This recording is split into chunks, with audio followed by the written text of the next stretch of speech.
સ્મરણ કરો, ભગવાન મહાદેવનું વિશેષ પ્રકારે ભજન કરો. ભગવાન વિષ્ણુજી નારદજીને શિવ ધર્મનું માર્ગદર્શન કરે છે. નારદજી સંતાપમાંથી છૂટવા માટે તમે પંચાક્ષર મંત્રનો જાપ કરો, ઓમ નમઃ શિવાય મંત્રનો જાપ કરો. ઘણા ભાઈઓ બહેનો ઓમ નમો શિવાય બોલે, નમો નહીં, નમઃ.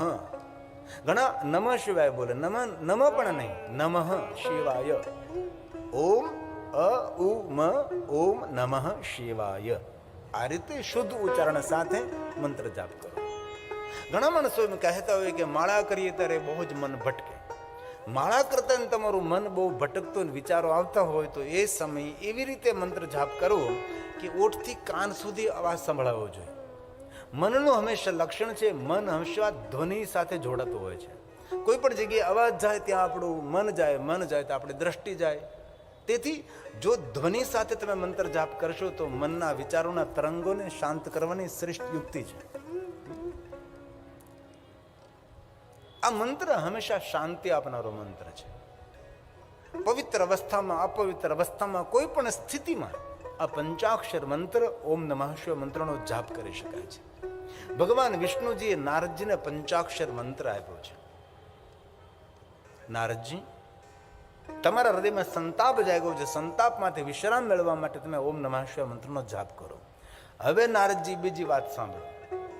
ભગવાન વિષ્ણુજી કહે છે, નારદ, મનને શાંત કરવા માટે બીજો ઉપાય કરું છું. ભગવાન વિષ્ણુજી સ્વયં નારદજીને કહે છે, નારદ, મન અશાંત છે, તો મન અશાંત છે ને શાંત કેવી રીતે કરું? પહેલી વાત કરી પંચાક્ષર મંત્રનો જાપ કરો. હવે બીજી વાત ભગવાન વિષ્ણુ કરે છે. હે નારદ, સાંભળો. આપાદમસ્તકં સમ્યગ ભસ્મનોદુલ્યસાદરં.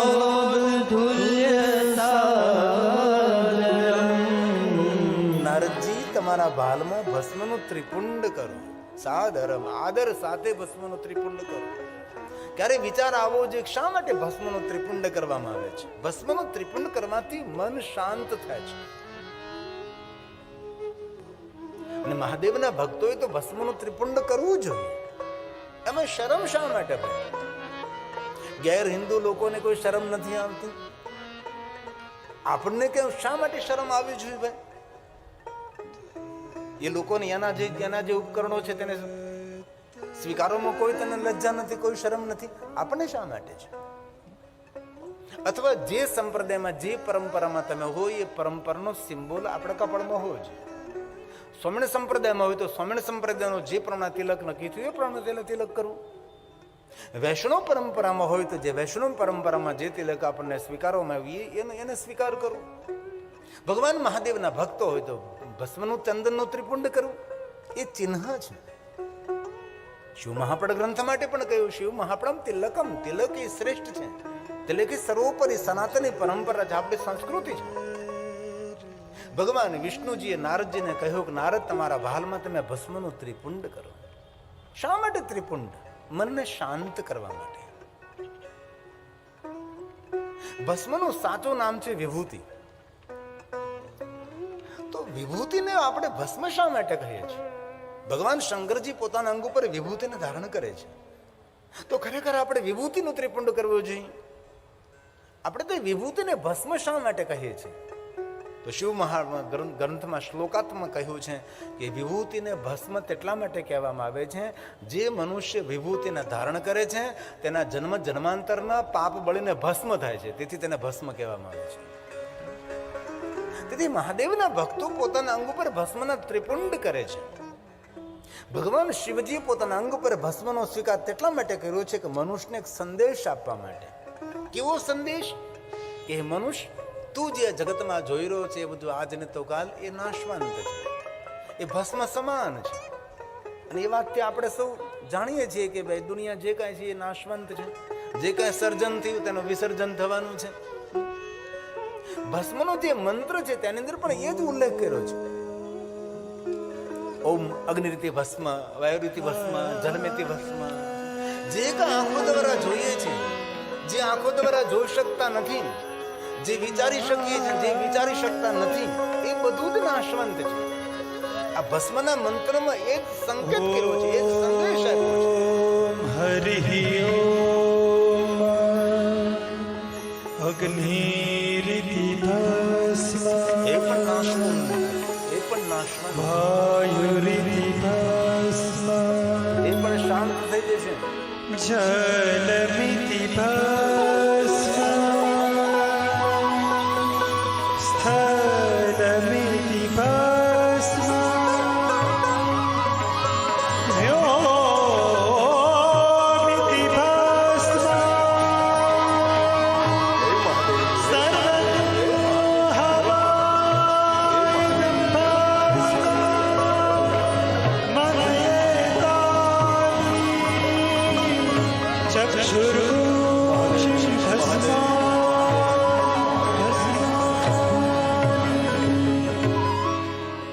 ભગવાન મહાદેવની પૂજા કરતા પહેલા ભાલમાં ભસ્મનું ત્રિપંડ કરો.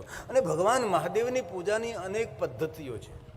એક તો રાજોપચાર પૂજા ભગવાન શંકરજીની છે. રાજોપચાર રાજાશાહી ઠાઠમાઠથી સોના ચાંદી હીરા મોતી શ્વેતાંબર પિતાંબર લીલાંબર વિવિધ પ્રકારના સોના ચાંદીના સુંદર સુંદર આભૂષણો વિવિધ પ્રકારે શિવની પૂજા રાજોપચાર છે. એક સોલોપચાર છે, પંચોપચાર છે, એકોપચાર છે. ભગવાન મહાદેવને જલ ચડાવી દો એટલે એકોપચાર પૂજા થઈ. એક પૂજાનું નામ છે વૈરાગ્ય પૂજા. ભગવાન શંકરજીની પૂજા માટે અન્ય સામગ્રી ન હોય, ભગવાન શિવજીને ભસ્મથી સ્નાન કરાવો, ભસ્મનું લેપન કરો, એ વૈરાગ્ય પૂજા છે.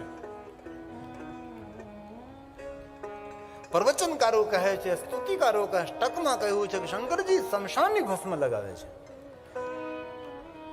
તો ભગવાન શંકરજી શમશાનની ભસ્મ લગાવે છે, તો ભગવાન શંકરજી ક્યાં શમશાનમાંથી ભસ્મ લગાવી?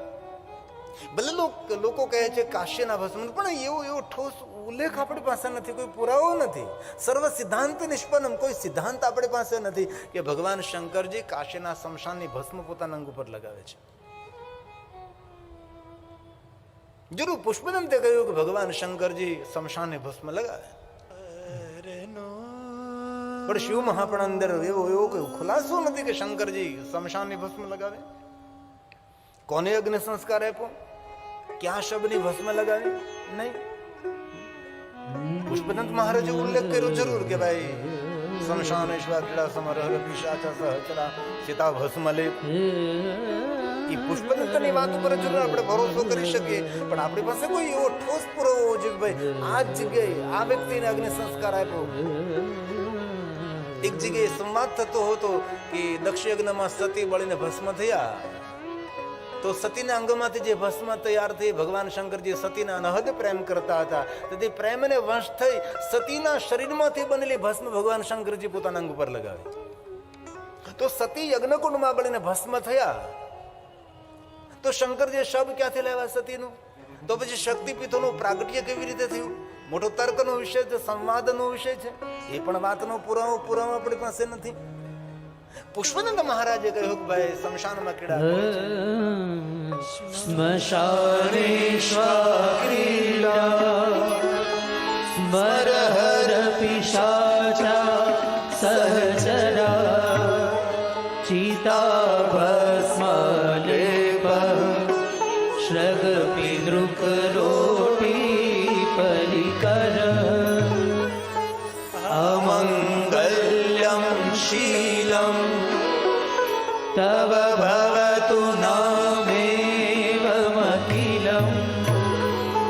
તથાપિ સ્મર્તુણા વરદ પરમં મંગલમસી વરદ પરમં મંગલમસી. એક લોકવાયકા એવી હતી જેને દૂર કરવાનો કથાના માધ્યમથી પ્રયાસ કર્યો છે. લોકવાયકા એવી હતી કે મહાકાલેશ્વર મહાદેવને શમશાનની ભસ્મથી અભિષેક થાય છે. આજે 5 થી 26-27 વર્ષ પહેલા મેં કથાના માધ્યમથી વિરોધ કરેલો કે શિવજીને શમશાનની ભસ્મ ન ચડાવાય. મહાકાલેશ્વર મહાદેવમાં શમશાનની ભસ્મ ચડે છે, એ પણ એ શાસ્ત્ર વિરુદ્ધ છે. આવું મેં 26-27 વર્ષ પહેલા કહેલું. પણ હમણાં અમે 2 વર્ષ પહેલા મહાકાલેશ્વર કથા કરવા ગયા, જ્યારે ભગવાન મહાકાલેશ્વર મહાદેવની વિશેષ પ્રકારે રાત્રિ પૂજા કરવાની કોઈને પરમિશન ન મળે, પણ દેવયોગે મને અનુમતિ મળી કે રાત્રે તમે શિવાલયમાં રહી શકો છો પૂજારીઓ સાથે. રાત્રે 12 વાગે ભગવાનની શયન આરતી થાય ત્યારે 5 મુખ્ય જે પૂજારી હોય એ જ એ શિવાલયના ગર્ભગૃહમાં રહી શકે છે, અન્ય કોઈને રહેવા દેવામાં ન આવે. પણ મારા પર કોઈ વિશેષ મહાકાલની કૃપા હશે તો મને અનુમતિ મળે. અંતિમ આરતી રાતને શયની આરતી હોય છે, રાત્રે 12 વાગે થાય. આખું પરિસર એ મિલિટરીને સોંપી દેવામાં આવે, સુરક્ષા દળને સોંપી દેવામાં આવે છે. અંદર કોઈ ન રહેશે, 5 બ્રાહ્મણ. એ સમયે એ રમણ ગુરુજીથી લઈને મહેશ ગુરુજી બધા મુખ્ય મહાકાલેશ્વરના પૂજારીઓ છે. એને મને આ કહ્યું કે અમે અહીંથી કોઈને ભસ્મનો પ્રસાદ આપીએ તો બહાર જઈને એ ભસ્મને લોકો ફેંકી દે છે. મેં કીધું શા માટે? સૌના મનમાં એક વહેમ છે કે મહાકાલેશ્વર મહાદેવને જે ભસ્મ ચડાવવામાં આવે એ સ્મશાનની ભસ્મ છે. એ પૂજારી પરિવારે વિનંતી કરે, અમે કોઈ દિવસ મહાકાલેશ્વર મહાદેવને સ્મશાનની ભસ્મ ચડાવી નથી. પણ સમાજમાં એટલો ખોટો પ્રચાર થયેલો કે મહાકાલેશ્વર મહાદેવને જે ભસ્મ ચડાવવામાં આવે છે એ સ્મશાનની ભસ્મ છે. ખરેખર સ્મશાનની ભસ્મ નથી, એ શિવાગ્નિ જનિત ભસ્મ છે, જેને વેદાગ્નિ જનિત ભસ્મ કહેવાય છે. મહાકાલેશ્વર પરિસરની અંદર એક ભસ્મ સ્થાન છે, જ્યાં ગાયના ગોબરથી, ગાયના ઉબલા દ્વારા અને અનેક એવા ઔષધિ કાષ્ટ લાવીને વિધિવત ભસ્મને તૈયાર કરવામાં આવે છે. જે ભગવાન શિવજીના 5 પ્રધાન મંત્રો છે, એ મંત્રોનો ઉચ્ચારણ કરીને વિધિવત શિવાગ્નિ જનિત ભસ્મને સુંદર રીતે વિધિવત મંત્ર શક્તિથી એ ભસ્મને નિર્માણ કરવામાં આવે છે, જેને શિવાગ્નિ જનિત ભસ્મ કહેવાય, જે શિવજીના 5 પ્રધાન મંત્ર છે.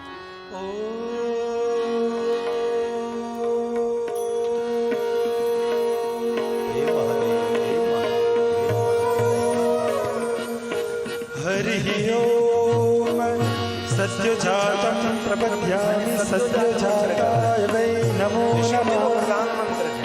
ભવે ભવે નાતિ ભવ ભવસ્માં ભવોદ્ભવાય નમઃ. ઓમ સત્યજાતાય નમઃ. વામદેવાય નમો જ્યેષ્ઠાય નમઃ. શ્રેષ્ઠાય નમો રુદ્રાય નમઃ.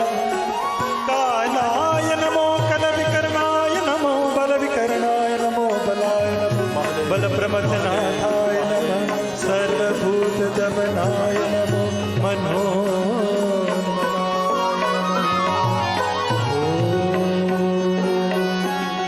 વામદેવાય હરિ ઓમ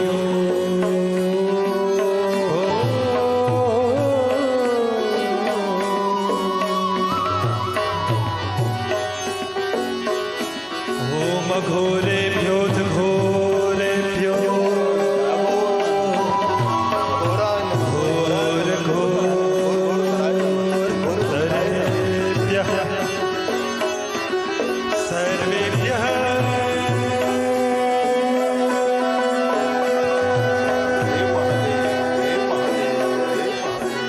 સર્વ સર્વેભ્યો નમસ્તે રુદ્રરૂપેભ્યઃ. ઓમ અઘોરાય નમઃ. તત્પુરુષાય વિદ્મહે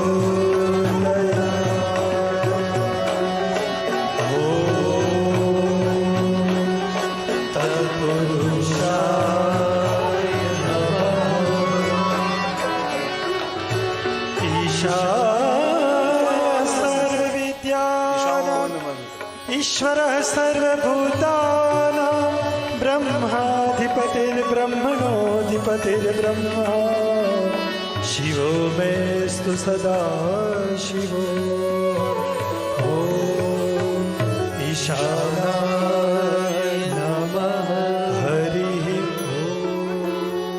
આ ભગવાન શિવજીના 5 પ્રધાન મંત્ર છે. એ મંત્રો દ્વારા ભસ્મ વિધિવત તૈયાર કરવામાં આવે છે. તેથી તમને ક્યારેય કોઈ એમ કહે કે મહાકાલેશ્વર મહાદેવને શમશાની ભસ્મ ચડાવવામાં આવે છે, એ વાત તદ્દન જુઠ્ઠી લોકવાયકા છે. પહેલા પણ મહાકાલેશ્વર મહાદેવને ભસ્મ શમશાનને ચડાવી નથી, અત્યારે પણ શમશાની ભસ્મ ચડતી નથી. આવતા સમયની અંદર પણ ભગવાન મહાદેવજીને શમશાને ભસ્મ ચડાવવામાં નહીં આવે. મહાદેવ માટે જે ગલતફહેમી ખોટી વાતો સમાજમાં થઈ છે, આટલી ખોટી વાતો કોઈ દેવતાઓ માટે પ્રસારિત કરવા નથી આવી, પ્રચાર કરવામાં નથી આવી. સર્વ લિંગોમાં સેનાપતિ છે. આ 2 પંક્તિઓ વડે મહાકાલેશ્વરને યાદ કરી.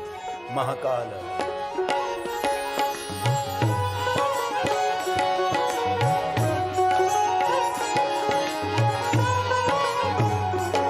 મહાદેવ હરે મહાકાલ હરે મહાદેવ હરે મહાકાલ હરે જય જય શિવ દીનદયાલ હરે જય જય શિવ દીનદયાલ હરે મહાદેવ હરે મહાકાલ હરે મહાદેવ હરે મહાકાલ હરે.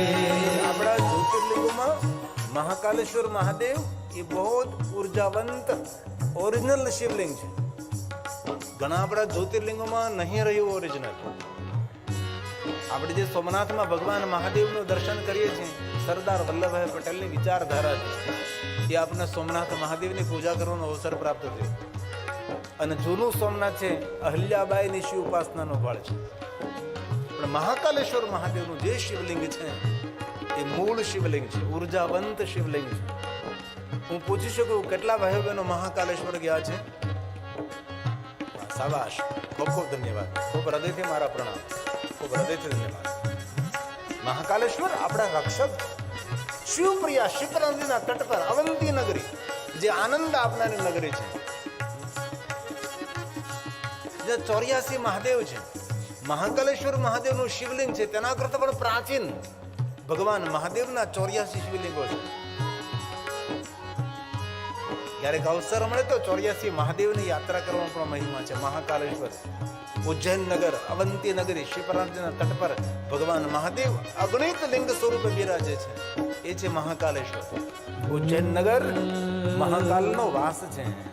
ઉજ્જૈન વાસી, ઉજ્જૈન વાસી મહાકાલ હરે ઉજ્જૈન વાસી મહાકાલ હરે આયે શરણ ઉદ્ધાર કરે આયે શરણ ઉદ્ધાર કરે મહાદેવ હરે મહાકાલ હરે મહાદેવ હરે મહાકાલ હરે જય જય શિવ દીનદયાલ હરે જય જય શિવ દીનદયાલ હરે મહાદેવ હરે મહાકાલ હરે મહાદેવ હરે મહાકાલ હરે.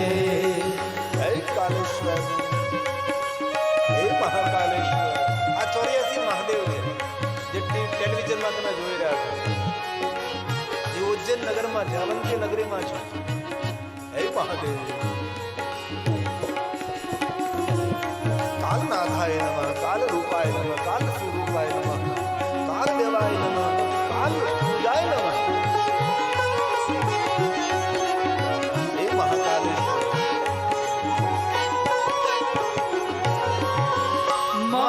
મહાકાલેશ્વર કાલ હરે મહાકાલેશ્વર કાલ હરે તંત્ર મંત્ર મહાકાલ હરે તંત્ર મંત્ર મહાકાલ હરે મહાદેવ હરે મહાકાલ હરે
जन्म मरण के दुख हरे, जन्म मरण के दुख हरे, गिरि कहे शिव सुख करे, गिरि कहे शिव सुख करे, महादेव हरे महाकाल, महादेव हरे महाकाल हरे, जय जय शिव दीनदयाल हरे, जय जय शिव दीनदयाल हरे, महादेव हरे महाकाल हरे, महादेव हरे महाकाल हरे, महादेव हरे महाकाल हरे, महादेव हरे महाकाल हरे। हे महाकाल सारा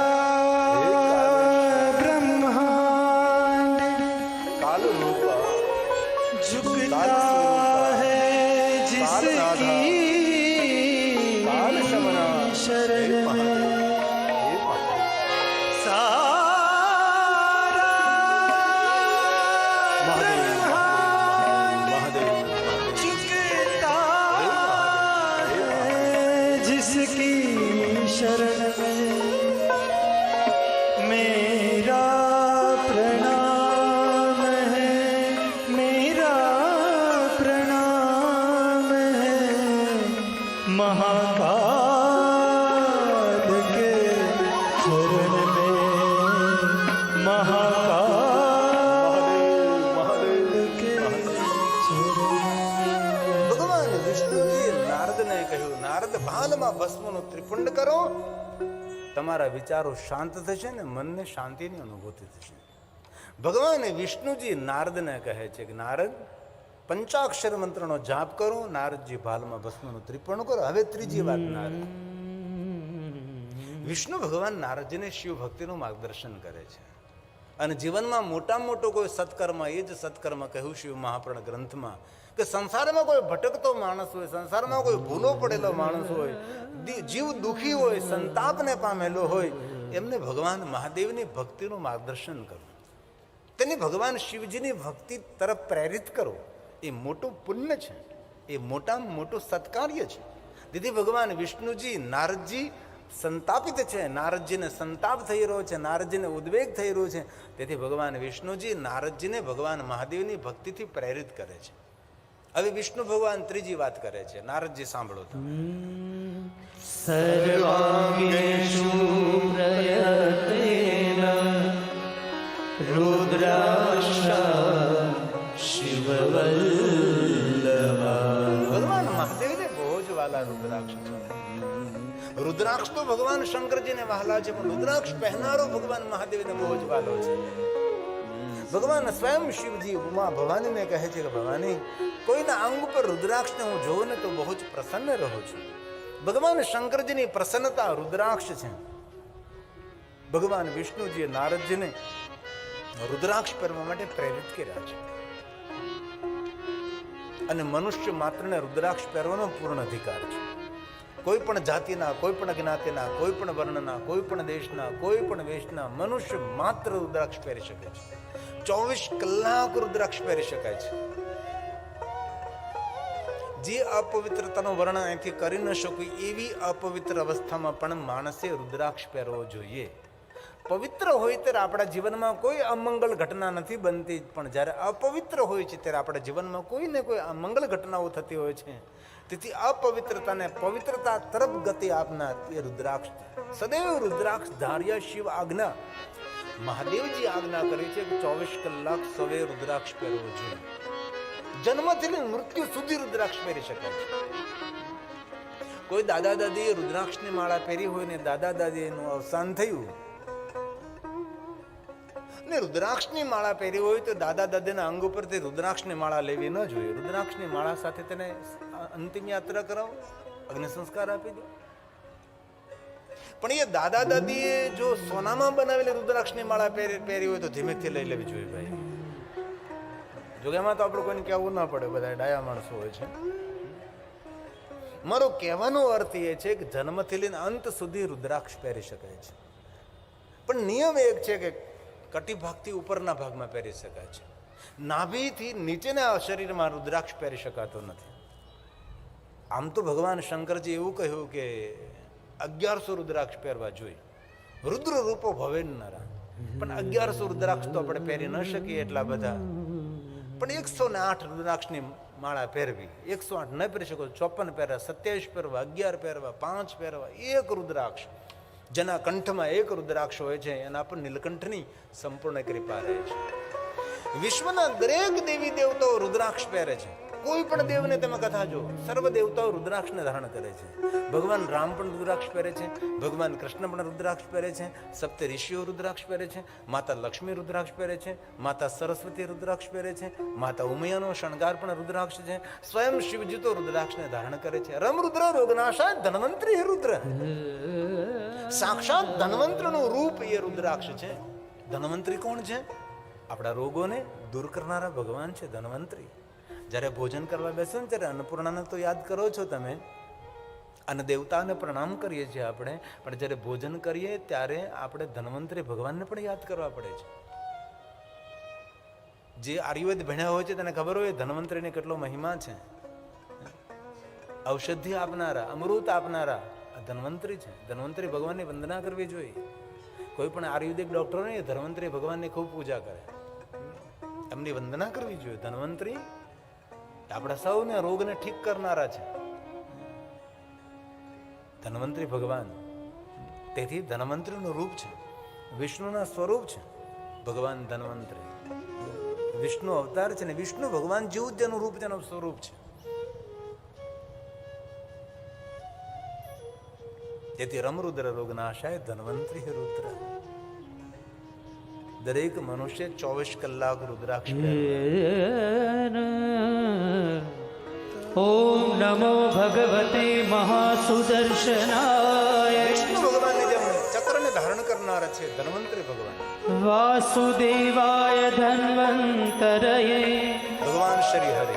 અમૃત કલશ હસ્તાય સર્વભય વિનાશાય સર્વરોગ નિવારણાય ધન્વંતરી ભગવાન.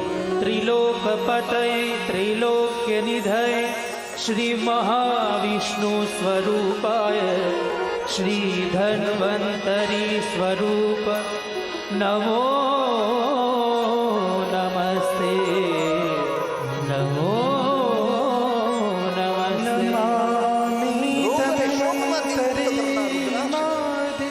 મનને આહલાદિત આનંદિત પ્રફુલ્લિત રાખનારો એ રુદ્રાક્ષ છે.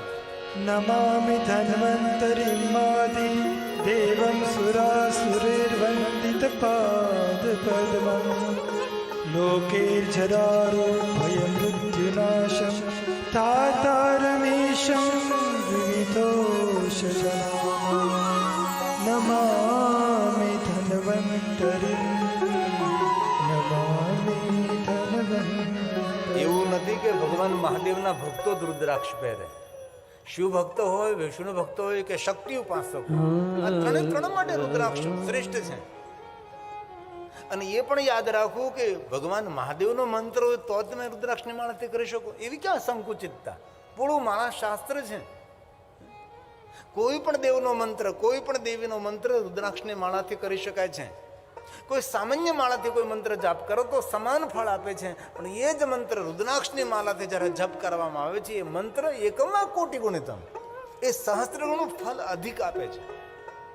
તેથી પૂરું માળા શાસ્ત્ર છે. કાષ્ટની માળા, ચંદની માળા, તુલસીની માળા, તુલસીની માળા, સ્ફટિકની માળા, ધાતુની માળા, અનેક પ્રકારની માળાઓ છે. પૂરું માળા શાસ્ત્ર છે. પણ એટલું યાદ રાખો, માલામાલ કરનારી કોઈ માળા હોય તો એ રુદ્રાક્ષની માળા છે. માલાઓમાં રાજા છે રુદ્રાક્ષની માળા, એનાથી ઉપર કોઈ માળા નથી. તેથી કોઈ પણ દેવનો મંત્ર, કોઈ પણ દેવીનો મંત્ર રુદ્રાક્ષની માળાથી કરી શકાય છે.